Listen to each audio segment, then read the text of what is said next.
पुण्यात दोन्ही राष्ट्रवादी एकत्र लढण्याच्या चर्चांनंतर आता नवी मुंबईमध्ये दोन्ही राष्ट्रवादी एकत्र येण्याची चिन्ह दिसतात।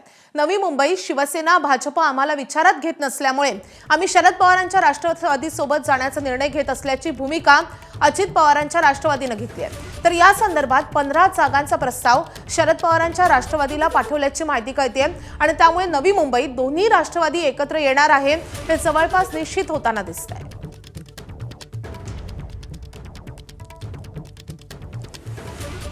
वास्तविक पाहता आम्ही महायुतीचे घटक आहोत, परंतु या नवी मुंबईमध्ये शिवसेना आणि भाजप यांच्यामध्ये चाललेला संघर्ष आणि आमच्याकडे केलेलं दुर्लक्ष यामुळे आदरणीय आमचे नेते अजितदादा पवारसाहेब यांच्या निर्देशानुसार व प्रदेश अध्यक्ष सुनील तटकरे साहेब यांच्या मार्गदर्शनानुसार आम्ही राष्ट्रवादी काँग्रेस पार्टी शरद पवार गट म्हणजेच महाविकास आघाडीच्या सोबत चर्चा करत आहोत। आमची 15 लोकांची आम्ही यादी दिलेली आहे।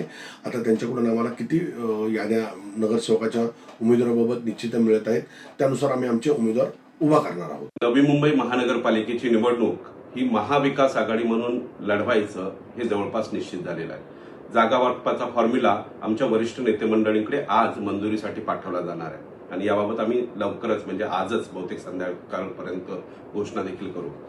त्याचसोबत राष्ट्रवादी काँग्रेस पक्ष, अजित पवार आणि वंचित या दोन्ही पक्षांकडून आम्हाला आघाडीचा प्रस्ताव आलेला आहे।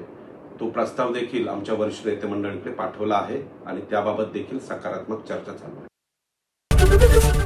एबीपी माझा, उघडा डोळे बघा नीट।